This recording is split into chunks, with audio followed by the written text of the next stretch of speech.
오늘은 출애굽기 세 번째, 내가 그를 물에서 건져내었음이라. 내가 그를 물에서 건져내었음이란 제목으로 하나님 말씀 듣겠습니다. 출애굽기 1장은 이렇게 마쳤습니다. 1장 22절이죠. 그러므로 바로가 그의 모든 백성에게 명령하여 이르되 아들이 태어나거든 너희는 그를 나일강에 던지고 딸이거든 살려두라 하였더라. 출애굽기 1장에 어떤 이야기가 있었는지 22절에 그냥 다 나와 있는 거예요.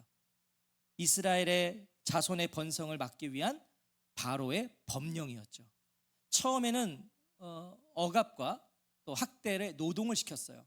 그래도 안 돼서 그러면 이제 산파들을 섭외해 아들이 낳으면 그 자리에서 죽여라. 근데 그것도 안 됐어요. 그래서 이제 내린 법령이 바로 이것이죠.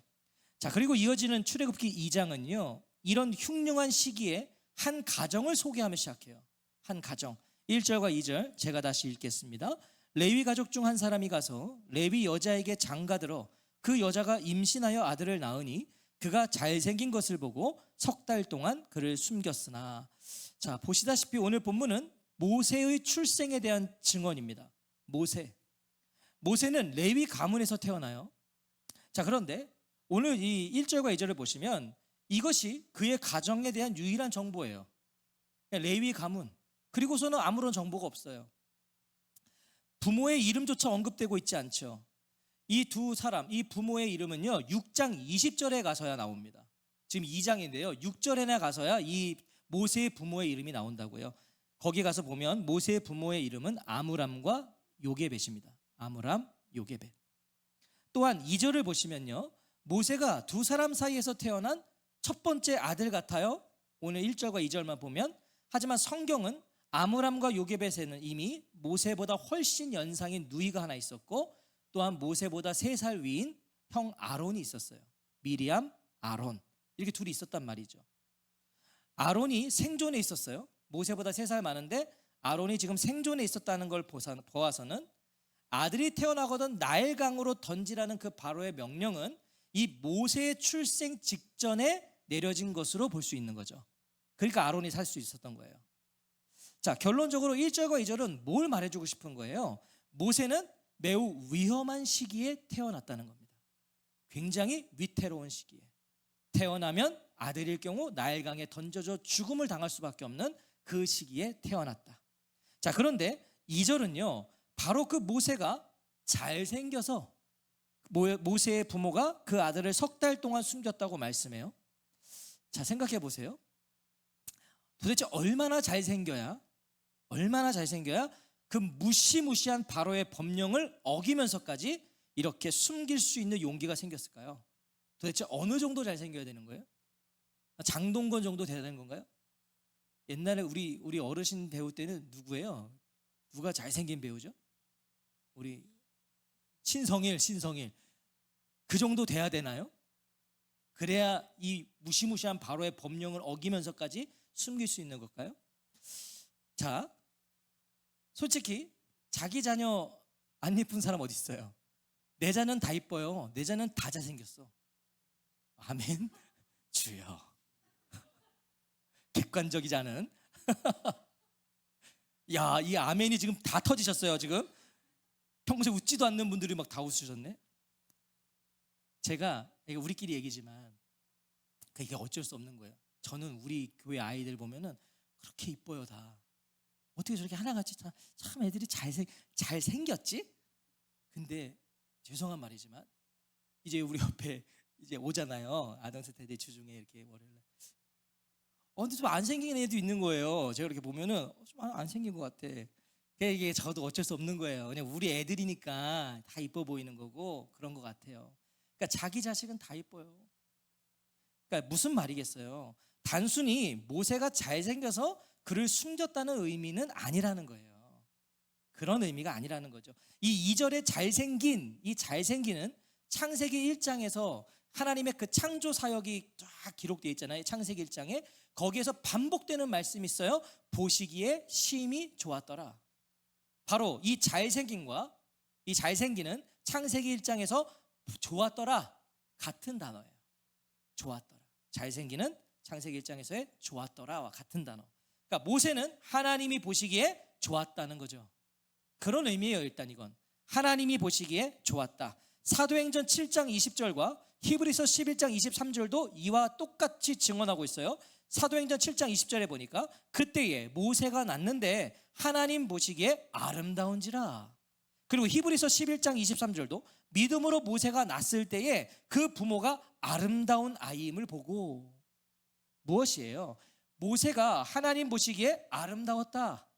그것은 곧 무엇을 의미하냐면 하나님께 기쁨이 되었다는 뜻이에요. 모세는 하나님의 기쁨이 되었다. 모세의 부모는요, 하나님의 손길이 그 모세와 함께하고 계심을 보았던 거예요. 이 아이를 보는 순간 하나님의 손길이 함께하고 있구나. 그랬더니 하나님의 뜻이 보이기 시작한 거예요. 하나님을 생각했더니 하나님의 뜻이 보이기 시작했다는 거예요. 제 아무리 바로의 법령이라도 자녀를 버려 죽게 하는 것이 하나님의 뜻이 아니라는 믿음이 그들을 사로잡은 겁니다. 그 당시에는 바로의 법이 곧 그 자체가 법이기 때문에 다 죽여야 돼요. 날강에 던져야 되는데 하나님을 생각했더니 하나님의 뜻이 더 크게 보인 거예요. 죽이는 건 안 돼. 그 믿음에 이끌리기 시작한 거죠. 그래서 모세의 온 가족은 생명을 건 모험을 감행하기로 한 거예요. 당시 바로의 법을 어기는 건 내 목숨 내놓는 거죠. 이 당시에 이 법령을 어기면 그냥 그 가족 전체를 몰살시키는 겁니다. 생명을 건 모험을 한 거예요. 석 달 동안 그를 숨겼으나, 아므람과 요게벳에게 이 석 달이 어땠을지는 뻔하죠. 석 달 동안 하루하루가 살얼음판을 걷는 것 같았을 거예요.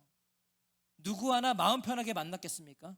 지금 죽여야 된 아들을 내가 지금 숨기고 있는데 한시도 편할 수 없었을 겁니다. 히브리서 11장 23절은요, 그런 이 두 사람의 그 모험을 그래서 믿음이라고 정언합니다. 그러니까 이 모세의 부모가 대단한 거예요. 히브리서 11장 믿음의 전당에 이 부모의 이름이 올라가 있다고요. 엄청난 거죠. 믿음이 뭐예요? 믿음은요, 하나님을 신뢰하기 때문에 아무것도 하지 않는 게 아니에요. 간혹가다 신앙생활 하다 보면 그런 분들이 있어요. 믿습니다 하고 아무것도 안 해요. 왜 안 하세요? 하나님이 다 하실 겁니다. 그건 믿음이 아니에요. 믿음은 하나님을 신뢰하기 때문에 아무것도 하지 않는 것이 아니에요. 믿음은 하나님을 신뢰하기에 내가 할 수 있는 최선을 다하는 거예요. 그게 믿음이에요. 아므람과 요게벳이 그런 거예요. 하나님을 신뢰했기 때문에 할 수 있는 한 최선을 다한 거예요. 그래서 석 달 동안 숨기는 거예요. 최선을 다하셨어요? 지금까지 인생을 걸어오면서 오늘 어제 내가 최선을 다하셨어요? 그러면 여전히 하나님을 신뢰하며 하나님의 역사하심을 바라보십시오. 최선을 다했다면. 최선을 다했다면 하나님을 기대하며 하나님을 기다리십시오. 왜 그래야 되죠? 최선을 다했으면 된 거지 왜 우리가 하나님을 기대하고 하나님을 기다려야 되는 거예요? 왜? 당연한 거예요. 우리의 최선조차도 한계가 있잖아요. 우리가 최선을 다하지만 우리에겐 한계가 있잖아요. 3절을 보세요. 더 숨길 수 없게 되매. 모세의 부모는 최선을 다해 모세를 숨겼죠. 정말 최선을 다했어요. 그런데 석 달이 한계였다고요. 석 달이 한계. 왜 석 달이겠어요? 아이를 길러보셔서 아시겠지만 아이의 울음소리는 날이 갈수록 달라지잖아요. 석 달이 됐을 때는 이미 이제 이 아이들의 울음소리도 너무 커지고 더 이상 집안에 숨길 수가 없게 됐다는 거예요. 한계가 온 거예요. 우리가 잘난 것 같고 많은 능력을 가진 것 같아도요, 더 숨길 수 없게 되매의 순간이 반드시 온다고요. 내 능력 밖의 순간이 온다고요. 우리가 아무리 잘난 것 같아도 안 되는 때가 와요. 반드시 와요. 이것을 아는 자가, 이것을 깨달은 자가 겸손하게 하나님을 신뢰하고 의지하는 거예요. 내 능력을 신뢰하는 게 아니라 나는 한계가 있음을 아는 거예요. 나는 부족한 자인 걸 안 거예요. 그래서 그 사람 하나님 신뢰합니다. 자신의 한계와 무능함을 알 때 하나님이 보이기 시작하는 거예요. 여러분 세상에 보세요. 지잘난 맛에 사는 사람들 보세요. 그러니까 하나님 안 보이는 그 사람들은 하나님이 어디 있냐는 거죠. 하나님은 우리의 한계와 무능함을 알아야 보이기 시작하는 거예요. 하나님. 그 사람이 하나님 붙잡는 거예요. 더는 할 수 있는 것이 없던 요게벳은요, 마지막으로 이 아이를 위해 자신이 할 수 있는 일을 준비해요. 이제 할 수 있는 게 없어요. 그래서 마지막으로 자기가 할 수 있는 일을 준비하는데 그게 3절과 4절입니다. 같이 읽겠습니다. 시작. 더 숨길 수 없게 되매 그를 위하여 갈대 상자를 가져다가 역청과 나무 진을 칠하고 아기를 거기 담아 나일 강가 갈대 사이에 두고 그의 누이가 어떻게 되는지를 알려고 멀리 섰더니 요게벳은 갈대 상자의 아들을 담아 바로의 명령대로 나일 강가로 갑니다. 이거 바로의 명령이죠. 나일 강가에 버려라. 지금 나일 강가로 가는 거예요. 모든 걸 체념했을까요? 이제 더 이상 할 수 있는 게 없어서, 더 이상 이제는 집안에 숨길 수가 없어서 모든 걸 체념하고 나일 강가로 간 건가요? 만약에 더 이상 할 수 있는 것이 없어서 이제 모세를 떠나 보내고자 했다면 일단 갈대 상자에 넣지 않았겠죠. 자, 차마 그냥 보낼 수가 없어 넣었다고 해도, 그냥 던질 수 없어 그냥 상자에 넣어서 던졌다 해도 역청과 나무진을 칠하지 않았겠죠. 역청과 나무진을 칠한 건 방수잖아요. 물이 들어오지 않게 하기 위해 바른 거잖아요. 갈대 상자 안에 물이 새어 들어오지 않기를 원했다고요. 그럼 이거 뭐예요? 죽이려고 한 게 아닌 거죠. 자, 그리고 그 갈대 상자를 어디에 둡니까? 나일 강가에 흘려보내는 게 아니라 갈대 사이에 뒀단 말이죠. 큰 풀들 사이에 뒀다고요. 떠내려가지도 않고 사람들의 눈에 띄지도 않도록 한 거예요. 요게벳이. 무엇입니까? 요게벳이 준비한 갈대 상자는 유기의 수단이 아니라 구원의 수단이었던 거예요. 이 아들 살리려고. 갈대 상자의 의미가 우리에게 그것을 더욱더 증언해 주는데요. 여기서 이 갈대 상자에서 상자, 이 상자는 성경에서 이곳하고 딱 한 군데만 더 나오는데 그게 바로 노아의 방주를 가리킬 때만 사용되는 단어입니다. 그러니까 이 상자와 방주가 같은 단어예요. 갈대 상자는 그럼 뭐예요? 곧 방주였던 거죠. 방주. 방주의 특징이 무엇입니까? 우리 이번에 수련회 때 나누었어요. 방주의 가장 큰 특징은 방향키가 없어요. 인간이 조정할 수 있는 게 아니에요. 방향을. 그냥 전적으로 하나님의 손에 맡겨지는 거예요. 방주는 하나님이 이끄시는 대로 갈 수밖에 없는 거예요. 바로 지금 그 의미인 거죠. 요게벳이 준비한 갈대 방주의 의미가 바로 그것이라고요. 요게벳은 자신이 지켜낼 수 없는 아들의 생명을 그 생명의 주인이신 하나님께 맡긴 겁니다. 내 곁에 있으면 죽어요. 내 곁에 있으면 석 달이 한계였어요. 이제는 안 돼요. 자신이 이제 해줄 수 있는 게 없어요. 그래서 갈대 방주를 만들어 하나님의 손에 맡긴 거예요. 자신이 할 수 있는 건 갈대 상자를 가져다가 물이 새지 않도록 역청과 나무진을 칠하고 갈대 사이에 두는 것까지였다고요. 그게 요게벳이 할 수 있는 것이었어요. 거기까지였어요. 요게벳은 절망적인 상황에서도 자신이 할 수 있는 최선을 다하면서 하나님께 대한 신뢰와 소망을 잃지 않았던 거예요.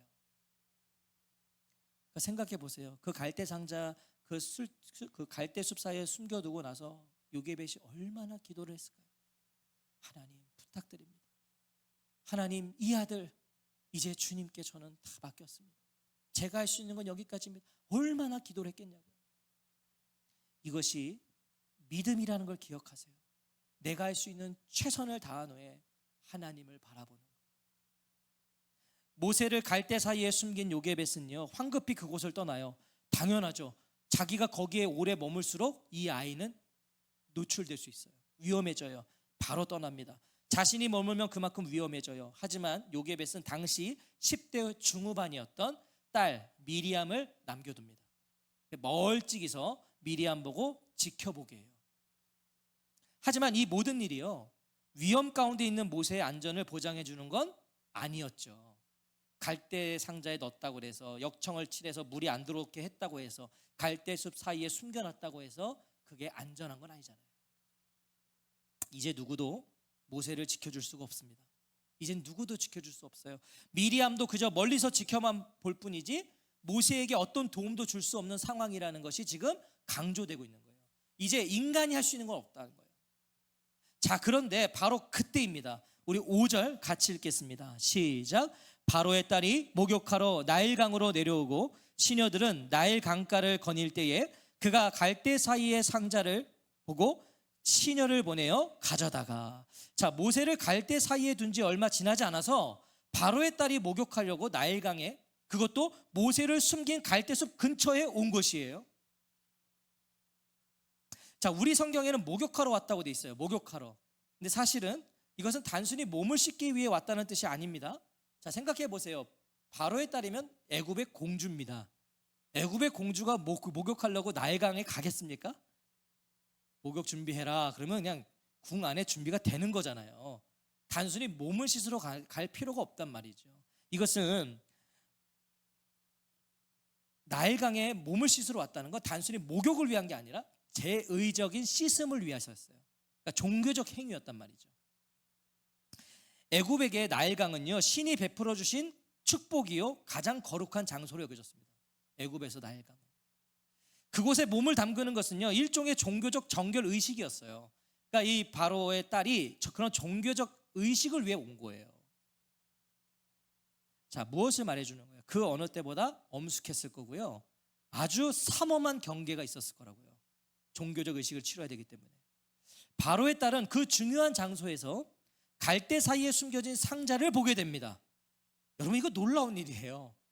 자, 요게벳이요 갈대 사이에 놓은 건 뭐죠? 숨기는 거예요. 근데 그렇게 그게 잘 보였겠습니까? 숨겼는데. 근데 본 거예요. 저기 뭔가 있으니까 그거 가져와 보라고 한 거죠. 자, 그래서인지 어떤 학자들은요 이 모든 것이 요게벳의 계획이었다고 해석해요. 그런 학자들이 있더라고요. 학자들도 이상한 학자들이 많아요. 이건 요게벳이 철저히 계획한 거다. 평소 바로의 딸이 목욕하는 장소를 알아두고 일부러 그곳에 모세를 숨겼다는 거예요.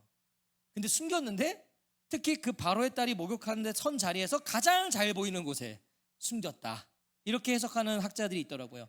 만약에 그 해석대로라면 요게벳은 치밀한 계획 속에서 움직이는 무서운 여인인 거예요. 저는 이런 여인과 살고 싶지 않아요. 이런 여인 얼마나 무섭습니까? 아주 치밀하게 남편을 손바닥에 딱 두고 이건 무서운 여인입니다. 하지만 성경 어디에도 요게벳의 계획이었다는 암시가 없어요. 그러니까 그런 학자들은 뭐냐면 인본주의적인 거예요. 성경의 인물들을, 사람을 스타를 만들고 싶은 거죠. 요게벳처럼 지혜롭게 행동하십시오. 이건 인본주의적인 해석인 거예요. 그리고 원어 성경으로 봐도요 그러한 해석의 여지를 주지 않습니다. 원어 성경에서 5절을 번역한 걸 보면 그 시작이 마침이에요. 마침. 우리 성경에는 그게 빠져 있지만 원어 성경으로 보면 마침. 그래서 세번역 성경을 보면 이렇게 번역해요. 마침 바로의 딸이 목욕을 하려고 강으로 내려왔다. 그러니까 집에서 성경을 보시려면요 세번역 성경 보시면 좋습니다. 세번역 성경은 가장 원어적으로 가까이 해석이 되어 있어요.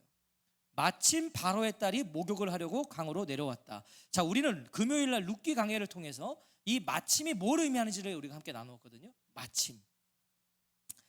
성도는 마침이라고 읽지만 뭐라고 이해해야 돼요?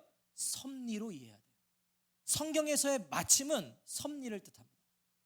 우연이 없는 거죠. 섭리를. 자, 생각해 보세요. 이스라엘 자손 중에요 누가 태어난 아들이 애굽인에게 발각되기를 원할까요?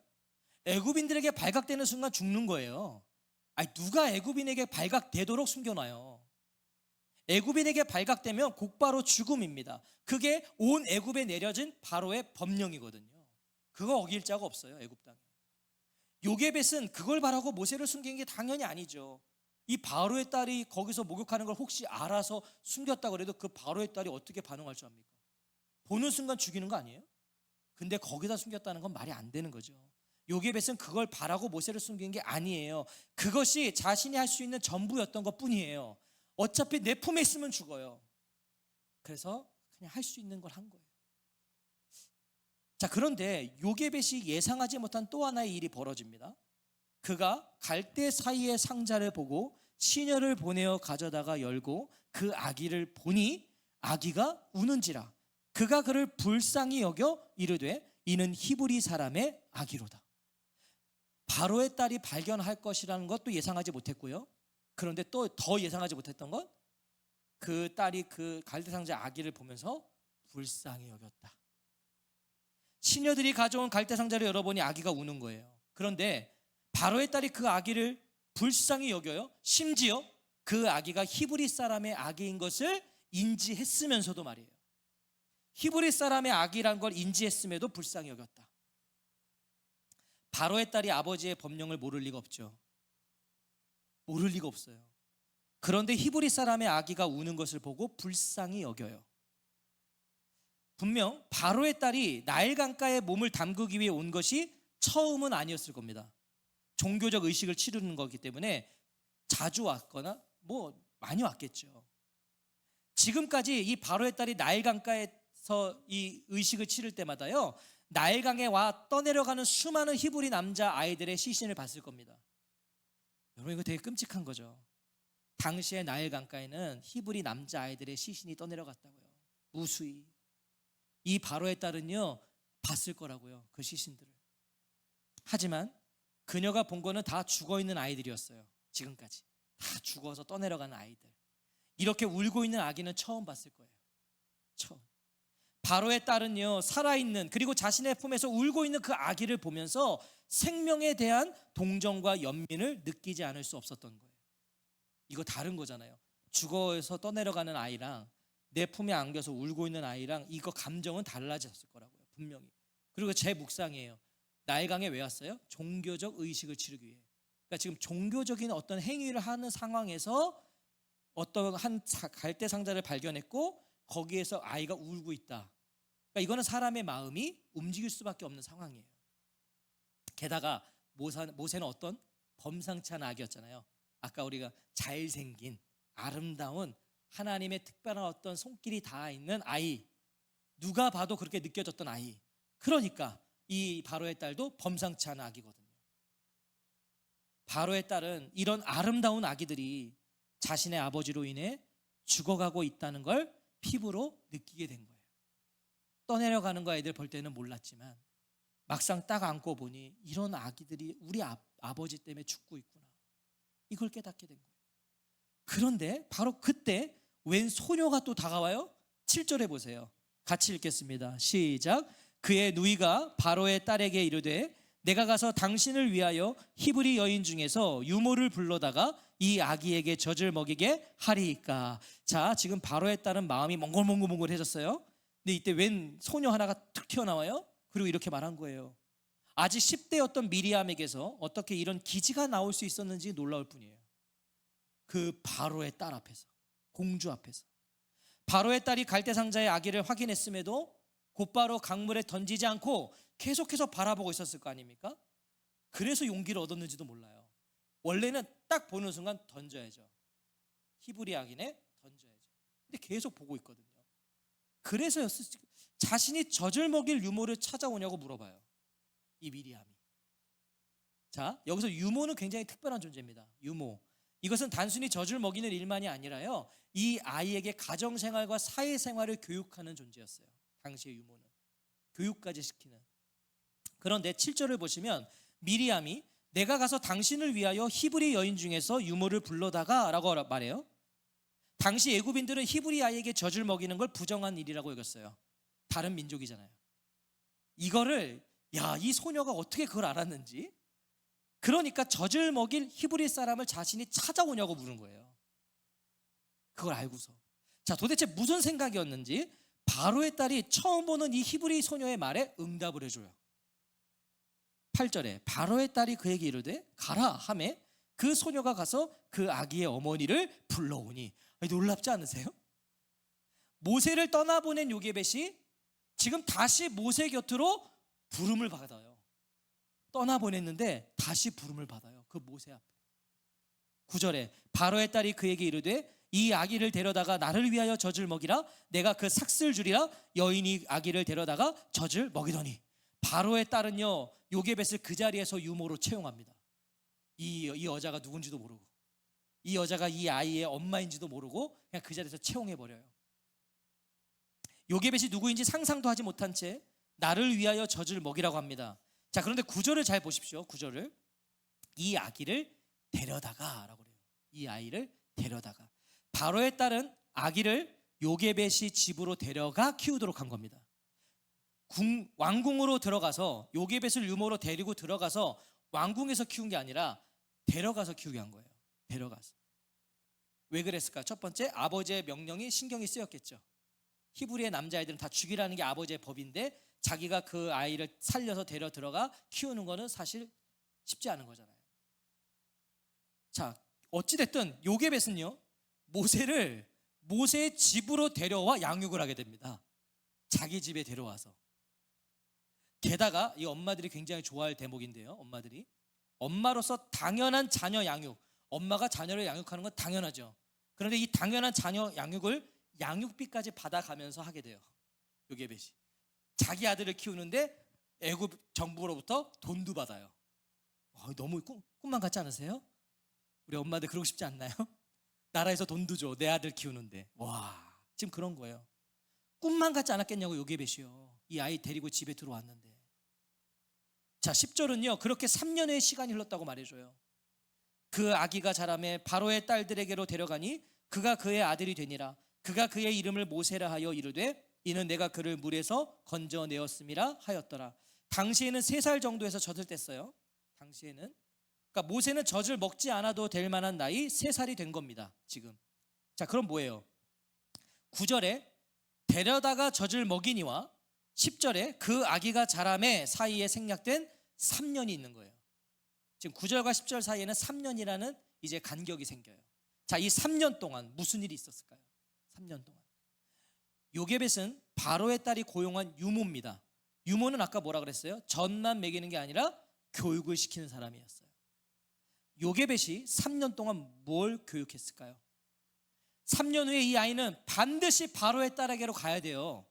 그건 정해진 거예요. 왜냐하면 그 조건으로 지금 살아서 내 젖을 먹고 있는 거잖아요. 가야 돼요. 이건 무조건 가야 되는 건 기정사실이에요. 그리고 가야 살아요.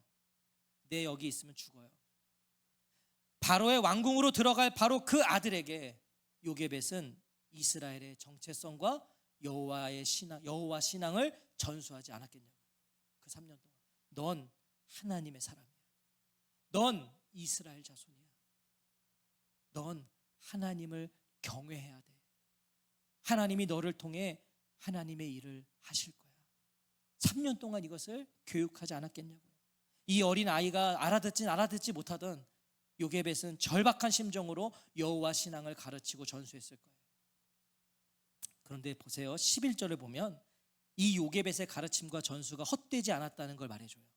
11절 보세요. 모세가 장성한 후에 한 번은 자기 형제들에게 나가서 그들이 고되게 노동하는 것을 보더니 어떤 애굽 사람이 한 히브리 사람 곧 자기 형제를 치는 것을 본지라. 모세는 애굽의 공주의 아들이 되었죠. 그리고 장성했어요. 근데 장성한 후에도 히브리 사람을 자기 형제로 인지하고 있단 말이죠. 요게벳의 그 교육이 헛되지 않은 거예요. 자신이 이스라엘 자손인 걸 잊지 않았어요. 어릴 때부터의 신앙교육이 얼마나 중요한지가 우리는 다시 한번 확인되고 있는 거죠. 여러분, 굉장히 중요한 겁니다. 제가 이번 수련회 때요, 참 하나님께 감사한 것 중에 하나가 저녁 집회 때 첫째 날이죠. 교회를 위해 우리가 기도할 때 제가 아이들 다 앞에 나와서 앉으라 그랬잖아요. 무릎 꿇고 너희들도 교회를 위해 기도해라. 기도할 수 있지 않니? 그리고 기도를 시켰더니요, 그 앞에 있는 아이들이 제가 봤어요. 무릎을 꿇고 손을 탁 모으고 그 어느 때보다도 눈을 꽉 감고 있더라고 다들. 그리고 뭐라고 기도를 해요. 궁금할 정도로 뭐라고 막 기도해요. 그래서 제가 1부 때 그 엄마들이 있길래 가서 좀 물어보라 그랬어요. 뭐 기도했냐고. 기도하더라고요. 근데 제가 확신하는 건 그날 그 아이들이 드린 그 기도 하나님이 반드시 응답해 주실 겁니다. 그 아이들이 기도하더라고요.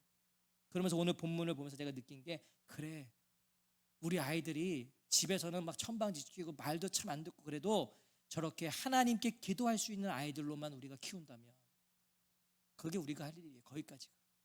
그 아이들, 그렇게 기도할 수 있는 아이들이잖아요. 얼마나 중요한지 모른다고요. 이렇게 모세는 하나님의 백성이라는 정체성을 가지고 애굽의 왕실에 살면서 정말 당대 최고의 것들을 누리고요, 최고의 교육을 받게 됩니다. 모세는 애굽에서 최고의 교육을 받아요. 하나님의 비밀 병기가 애굽 왕궁에서 준비되고 다듬어지고 있었던 거예요. 자, 그렇게 모세는 왕실에서요 40년을 살아요. 결과적으로 뭡니까? 이번에도 바로의 완패입니다. 바로는 안 되는 거예요. 바로의 딸은요 자신의 아들 된 아기의 이름을 모세라고 지어줍니다. 이게요 하나님이 지어준 것도 아니고 요백과 아므람이 지어준 것도 아니고요, 이 바로의 딸이 지어준 이름이 모세예요. 모세. 그 이름의 뜻이 뭡니까? 이는 내가 그를 물에서 건져내었음이라 하였더라. 자, 모세라는 이름은요, 바로의 딸이요, 자기가 이 모세를 물에 건져낸 걸 기념하기 위해 했던 거예요. 지자랑하려고 지은 이름이 모세입니다. 자기를 기념하기 위해서. 애굽의 나일강에 빠져 죽을 수밖에 없는 운명으로 태어났던 모세는 자신의 이름처럼 그 물에서 건짐을 받아요. 건짐을 받았어요. 그리고 훗날 이스라엘 백성을 애굽에서 건져내는 자가 되는 거예요. 이름처럼, 자신의 이름처럼. 저는 이것이 성도들의 정체성이자 사명이라고 생각해요. 성도가 누구입니까? 모세처럼 죽음에서 건짐을 받은 자들이에요. 그게 성도예요. 우리는 모세처럼 죽음에서 건짐을 받은 자들이에요. 건짐을 받은 자는요, 반드시 건져내는 자가 되어야 된다는 겁니다. 모세처럼요. 내가 하나님께 건짐받은 자라는 걸 안다면 내 삶을 통해 이제 또 다른 누군가를 건져내는 자가 되어야 된다고요. 이것을 기억하는 저와 성도님들 되시기를 축복합니다. 건져내는 자가 되세요. 사랑하는 성도 여러분, 오늘 본문을 보면서 무엇을 느끼세요? 우연도 이런 우연이 있을 수 있을까요? 오늘 본문에 우리가 그냥 세상적, 인간적 시선으로 보면 정말 우연투성이에요, 다. 모세는요, 바로의 엄한 법령과 애굽인들의 날카로운 감시에도요, 석 달 동안이나 발각되지 않고 살아남아요. 이야, 이런 우연이 어디 있어요? 그 당시에는요, 히브리 남자애들은 다 나일강에 던지는 게 법이라면 내 옆집 사는 사람들도요, 다 감시자예요. 이 집에서 출산하는 거 모를 사람 어디 있어요? 아들이야 딸이야 다 보고 있는 거죠. 그리고 가끔 요게벳을 만났다 물어봐. 아들이요 딸이요? 얼마나 확인하고 또 확인했겠습니까? 그런데 석 달 동안이나 발각되지 않고 살아남아요. 바로가 이스라엘 자손의 남아들을 죽이기 위한 수단이었던 나일강에 던지라고 했어요. 그런데 그 나일강이요, 모세를 살리는 수단이 돼버려요. 나일강에서 모세는 살아나요. 바로의 딸은 아버지의 정책을 어기고 이스라엘을 애굽에서 이끌어낼 자를 구해서 그 바로의 턱 밑에서 자라게 해요. 바로의 딸에게서 요게벳은 돈까지 받으면서 자신이 모세에게 가장 해주고 싶은 그 일을 하게 됩니다. 애굽의 왕의 돈을 받으면서 키우게 돼요. 모세는 애굽의 왕궁에서 애굽을 대항할 자로 준비되어져 갑니다. 이런 아이러니가 어디 있어요? 이 모세가 훗날 어떤 일을 저지를지도 알지 못하고 애굽의 모든 걸 투자하여서 그를 키워내요. 바로의 딸이 지어준 이름대로 모세는 이스라엘을 건져낼 자가 되어버립니다. 오늘 본문은 온통 아이러니들 뿐이에요. 다 아이러니한 일들인 거예요. 오늘 이 아이러니 속에서 무엇을 보십니까? 오늘 저와 성도님들은 이 아이러니들 속에서 무엇을 보세요? 하나님의 섭리를 보셔야 됩니다. 하나님의 섭리. 오늘 본문 어디에도 하나님은 등장하지 않으세요. 하나님 얘기가 없어요. 오늘 본문 어디에도 하나님은 없어요.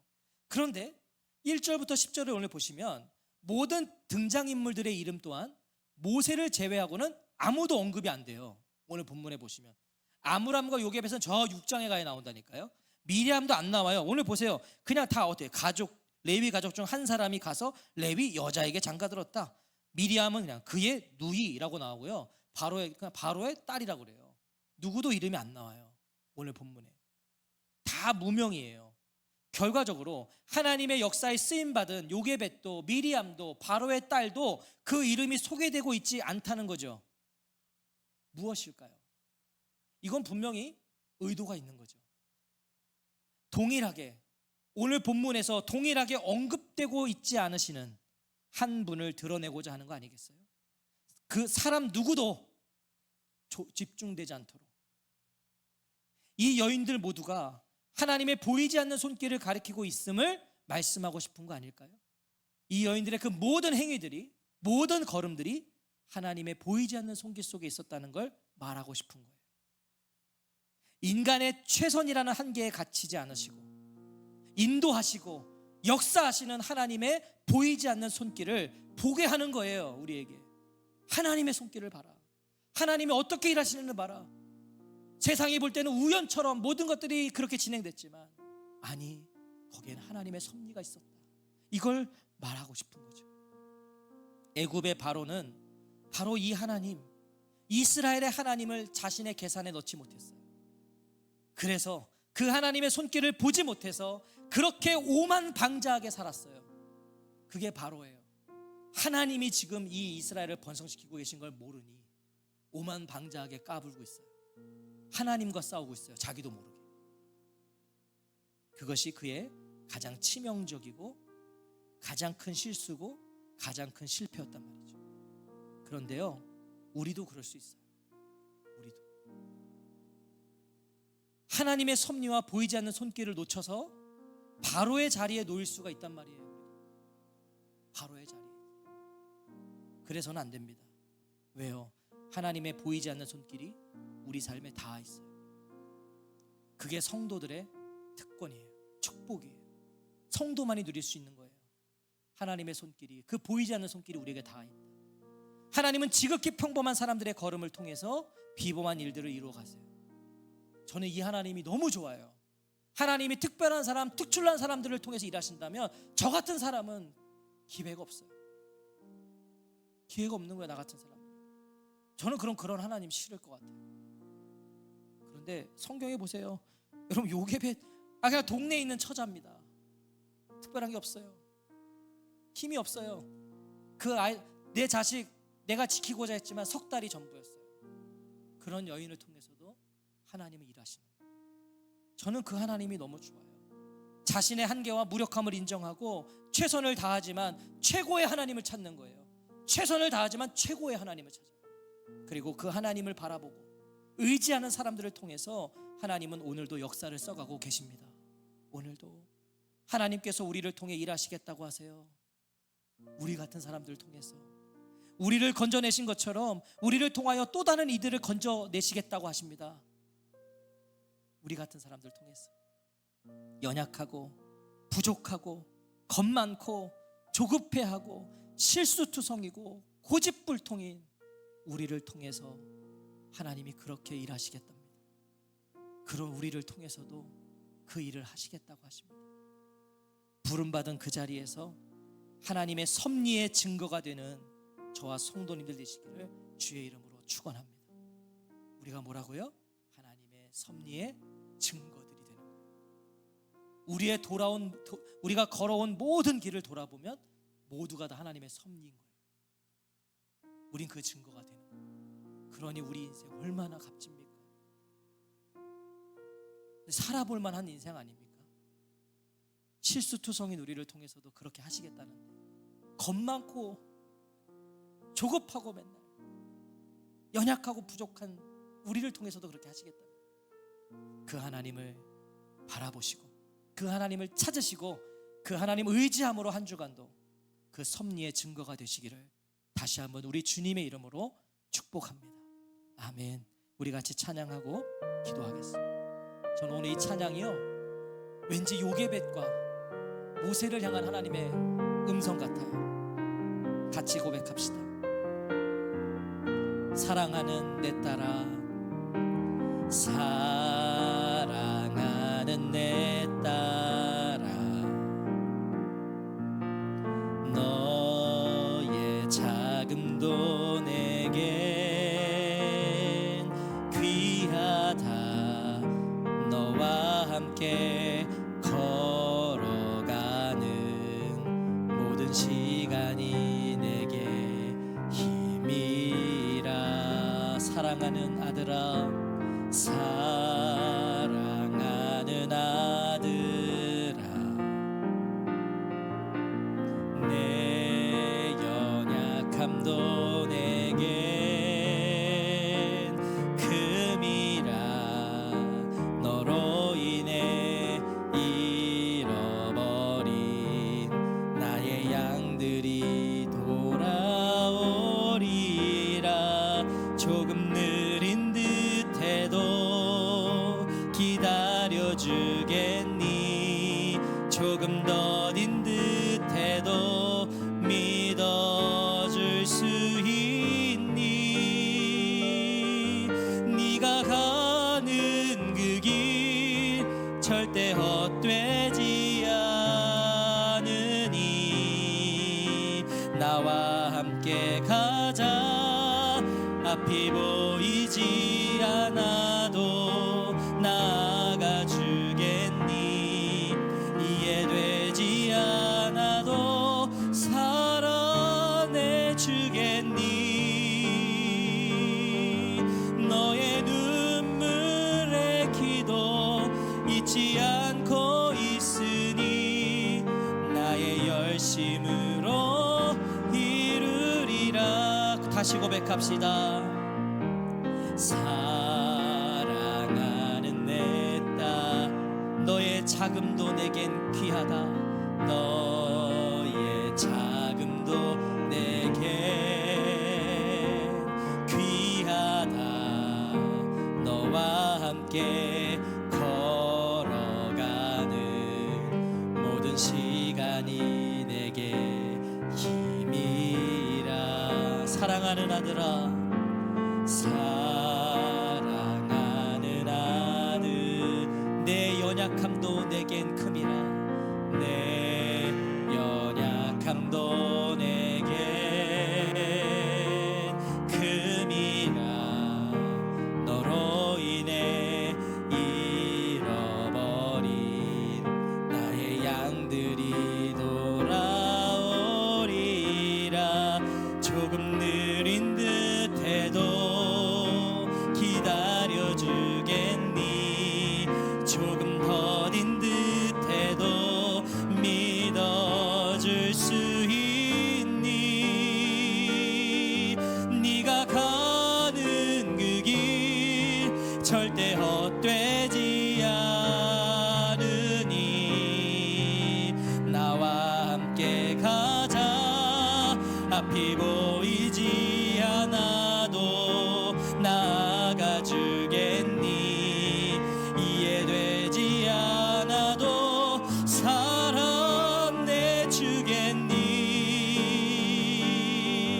너의 눈물의 기도 안고 있으니 나의 열심으로 이루리라. 조금 느린 듯해도 기다려주겠니. 조금 더딘 듯해도 믿어줄 수 있니. 네가 가는 그 길 절대 헛되지 않으니 나와 함께 가자. 앞이 보이지 않아도 나아가 주겠니. 이해되지 않아도 살아내 주겠니. 너의 눈물의 기도 잊지 않고 있으니 나의 열심으로 이루리라. 너의 눈물의 기도 잊지 않고 있으니 나의 열심으로 이루리라.